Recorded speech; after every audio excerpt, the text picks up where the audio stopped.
हरे कृष्ण। प्रहलाद महाराज के दिव्य उपदेश। पारिवारिक मोह। प्रहलाद महाराज ने अपने मित्रों से कहा, तुम्हें तुरंत ही कृष्ण भावनामृत शुरू कर देना चाहिए। सारे बालक नास्तिक भौतिकवादी परिवारों में जन्मे थे, किंतु सौभाग्यवश उन्हें प्रहलाद की तरह संगति थी, जो अपने जन्म से ही भगवान के महान भक्त थे।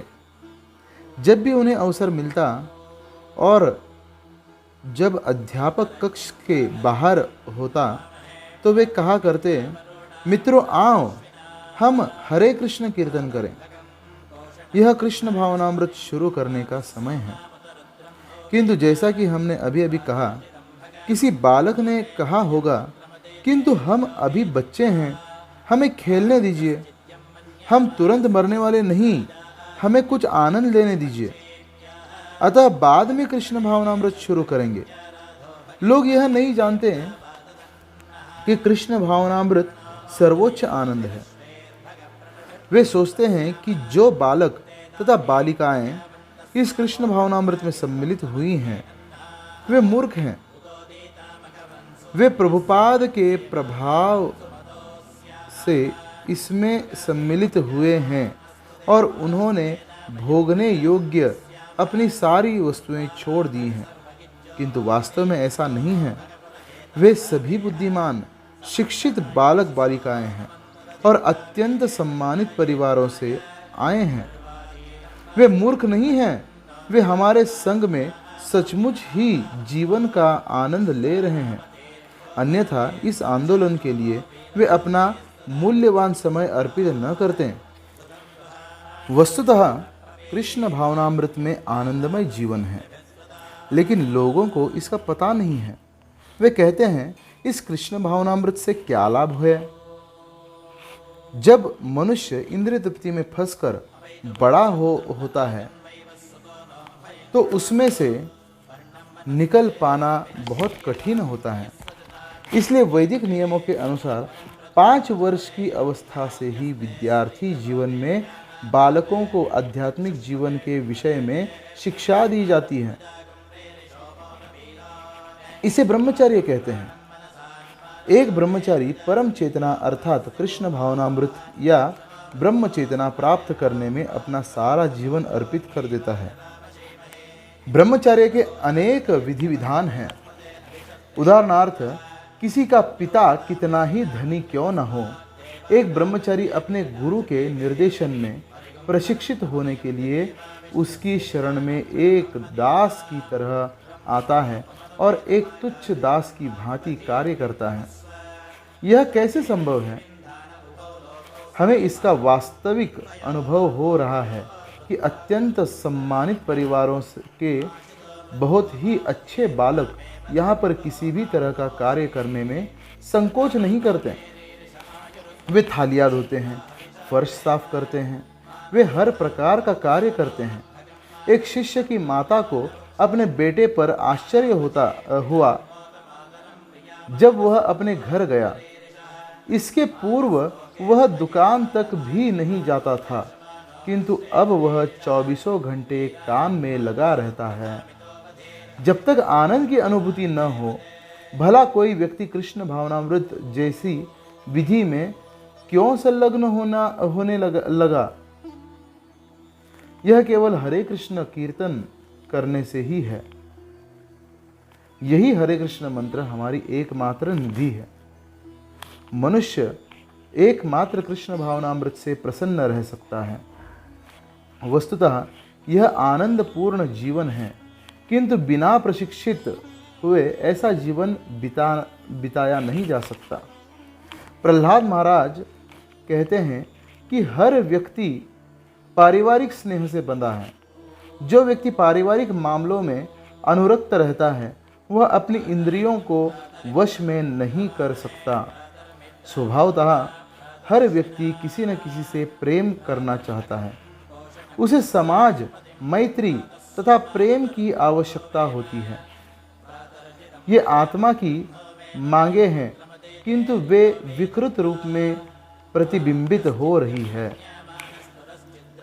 मैंने देखा है कि आपके देश के अनेक पुरुषों तथा स्त्रियों का कोई पारिवारिक जीवन नहीं है, बल्कि उन्होंने अपना प्रेम कुत्तों बिल्लियों में स्थापित कर रखा है, क्योंकि वे किसी न किसी से प्रेम करना चाहते हैं, किंतु किसी को भी उपयुक्त न पाकर अपना बहुमूल्य प्रेम कुत्ते बिल्लियों को देते हैं।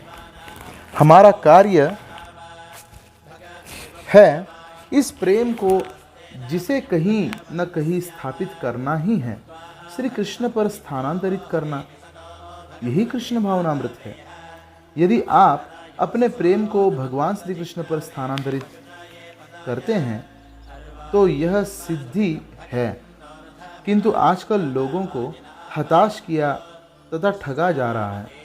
अतएव उन्हें इसका ज्ञान नहीं रहता कि वे अपना प्रेम कहाँ स्थापित करें। अतः अंत में वे कुत्ते बिल्लियों पर अपना प्रेम स्थापित कर देते हैं। हर व्यक्ति भौतिक प्रेम से बद्ध है। भौतिक प्रेम में उन्नत व्यक्ति के लिए आध्यात्मिक जीवन विकसित कर पाना बहुत कठिन है, क्योंकि प्रेम का यह बंधन अत्यंत बलशाली होता है। इसलिए प्रहलाद महाराज प्रस्ताव रखते हैं कि मनुष्य को बाल्यकाल से ही कृष्ण भावनामृत सीखना चाहिए। जब बालक 5-6 वर्ष का हो जाता है, जैसे ही उसकी चेतना विकसित हो जाती है, उसे प्रशिक्षण पाने के लिए पाठशाला भेज दिया जाना चाहिए। प्रहलाद महाराज कहते हैं कि उसकी शिक्षा प्रारंभ से ही कृष्ण भावना भावित होनी चाहिए। 5 से लेकर 15 वर्ष तक की अवधि अत्यंत मूल्यवान होती है। आप किसी भी बालक को कृष्ण भावनामृत का प्रशिक्षण दे सकते हैं और वह इसमें सिद्ध हो जाएगा। बालक यदि कृष्ण भावनामृत में प्रशिक्षित नहीं रहता और उल्टे वह भौतिकवाद में प्रगति कर लेता है, तो उसके लिए आध्यात्मिक जीवन विकसित कर पाना कठिन है। यह भौतिकवाद क्या है? भौतिकवाद का अर्थ यह है कि इस जगत में हम सभी आत्माएं होते हुए भी इस जगत का किसी न किसी प्रकार भोग करना चाहते हैं। आनंद आध्यात्मिक जगत में श्री कृष्ण से संबंधित अपने शुद्ध रूप में विद्यमान रहता है, किंतु हम यहाँ कलुषित सुख का भोग कर रहे हैं। जिस तरह बावरी न्यूयॉर्क की एक बस्ती का हर व्यक्ति सोचता है कि वह कुछ शराब पीकर भोग कर सकता है। भौतिक भोग का मूल सिद्धांत मैथुन है। इसलिए मैथुन न केवल मानव समाज में मिलेगा, अपितु बिल्ली समाज, कुत्ता समाज, पक्षी समाज सभी में भी मिलेगा। दिन में कबूतर कम से कम 20 बार संभोग करता है, यही उसका आनंद है।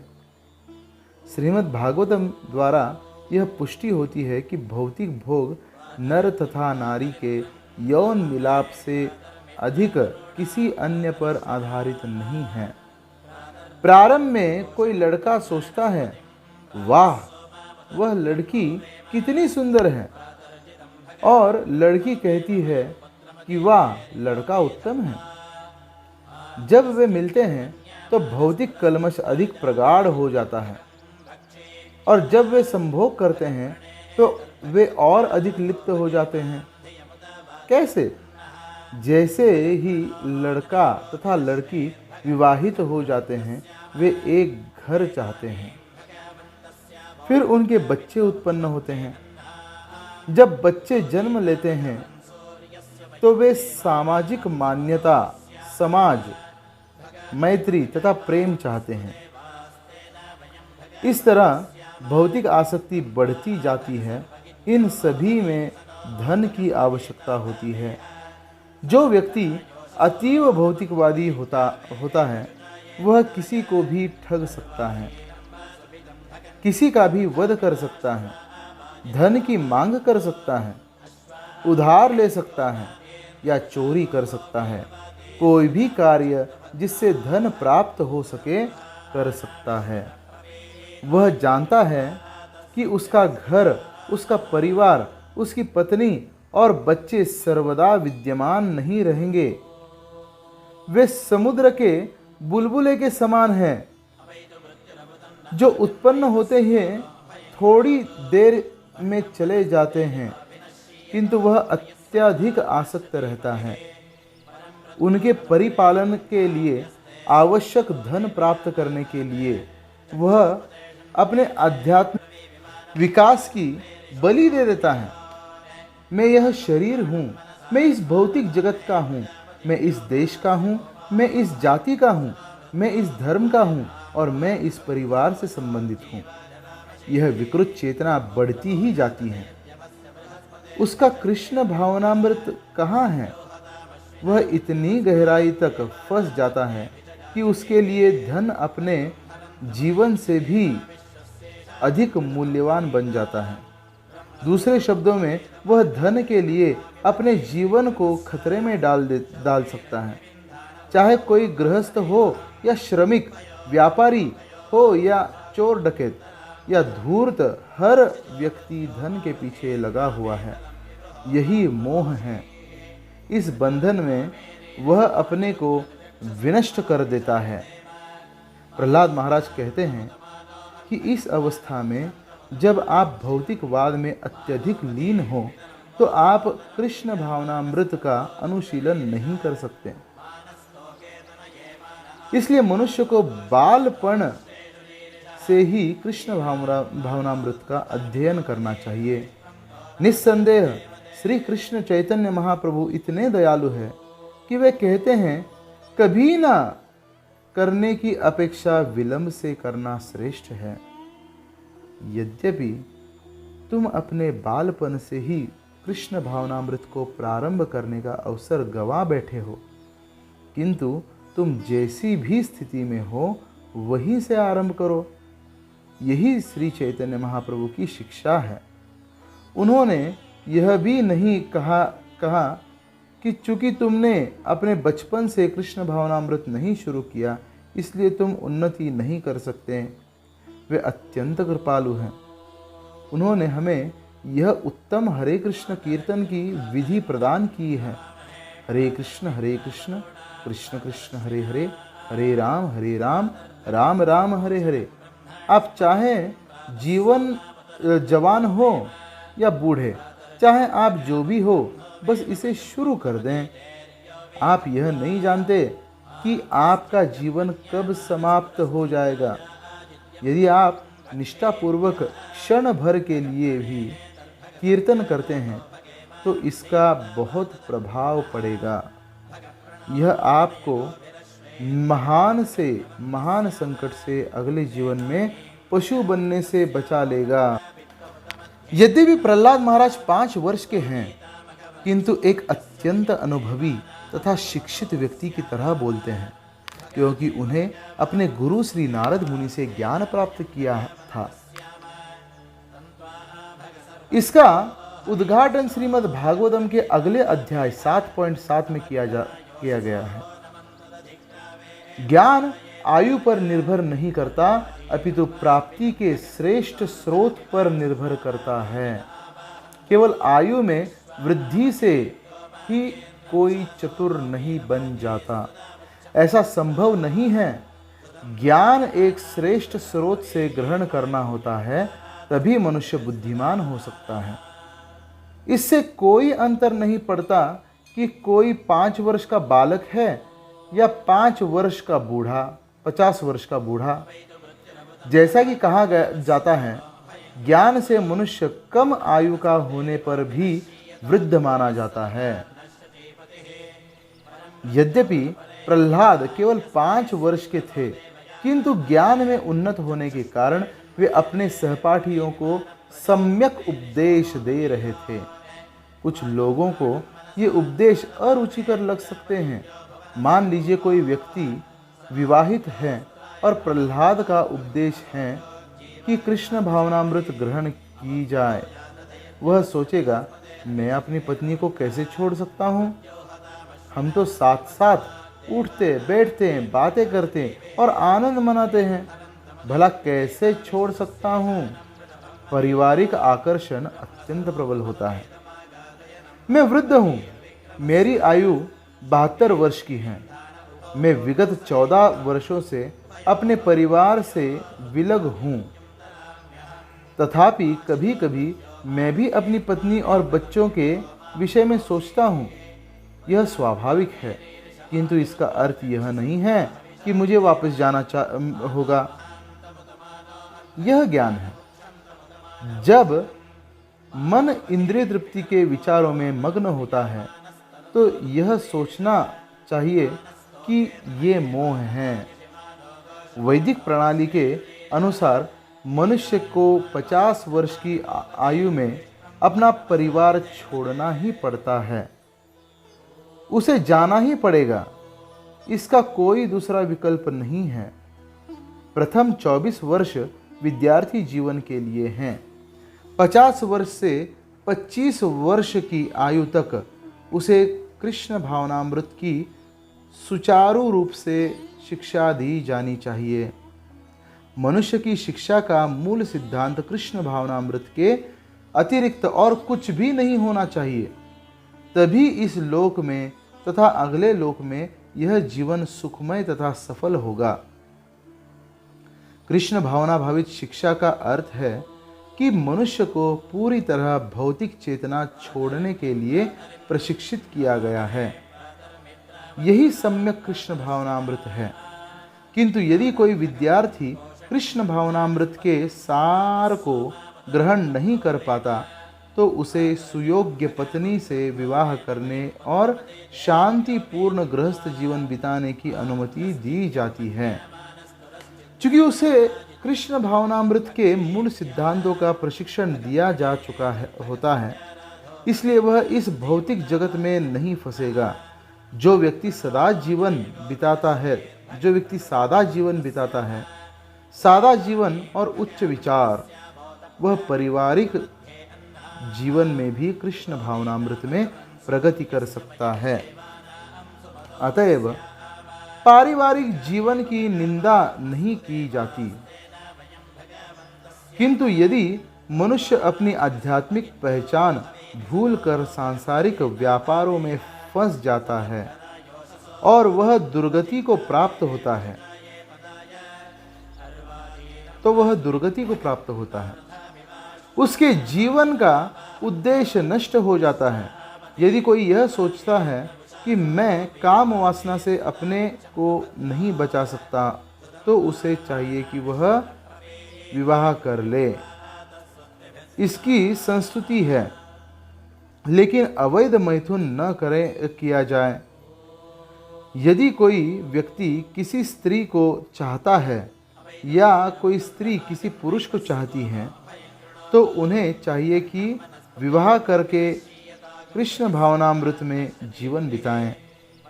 जो व्यक्ति बचपन से ही कृष्ण भावनामृत में प्रशिक्षित किया जाता है, भौतिक जीवन शैली के प्रति स्वभावतः उसकी रुचि कम हो जाती है और 50 वर्ष की आयु में वह ऐसे जीवन का परित्याग कर देता है। वह किस तरह परित्याग करना शुरू करता है। पति तथा पत्नी घर छोड़कर एक साथ तीर्थ यात्रा पर चले जाते हैं।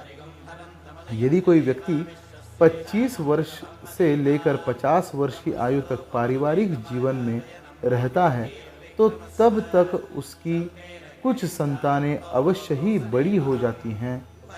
इस तरह 50 वर्ष की आयु में पति अपने पारिवारिक मामले अपने गृहस्थ जीवन बिताने वाले पुत्रों में से किसी को सौंप कर अपनी पत्नी के साथ पारिवारिक संबंधों को भुलाने के लिए किसी तीर्थ स्थान की यात्रा पर जा सकता है।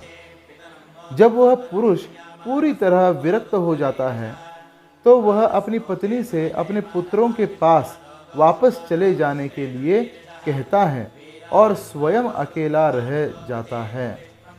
यही वैदिक प्रणाली है। हमें क्रमशः आध्यात्मिक जीवन में उन्नति करने के लिए अपने आप को अवसर देना चाहिए। अन्यथा यदि हम सारे जीवन भौतिक चेतना में ही बंधे रहें तो हम अपनी कृष्ण चेतना में पूर्ण नहीं बन सकेंगे और इस मानव जीवन के सुअवसर को खो देंगे। तथाकथित सुखी पारिवारिक जीवन का अर्थ है कि हमारी पत्नी तथा हमारी संतानें हमें अत्यधिक प्रेम करती हैं। इस तरह हम जीवन का आनंद उठाते हैं, किंतु हम यह नहीं जानते कि यह आनंद या भोग मिथ्या है और मिथ्या आधार पर टिका है।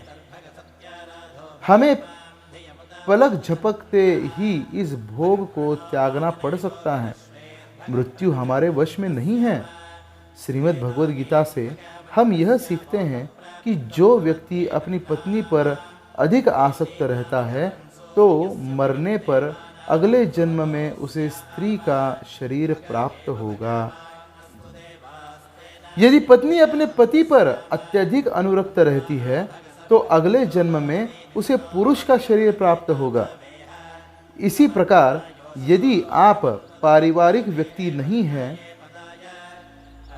बल्कि कुत्तों बिल्लियों से अधिक लगाव रखते हैं तो अगले जीवन में आप कुत्ता या बिल्ली होंगे। ये कर्म अर्थात भौतिक प्रकृति के नियम हैं।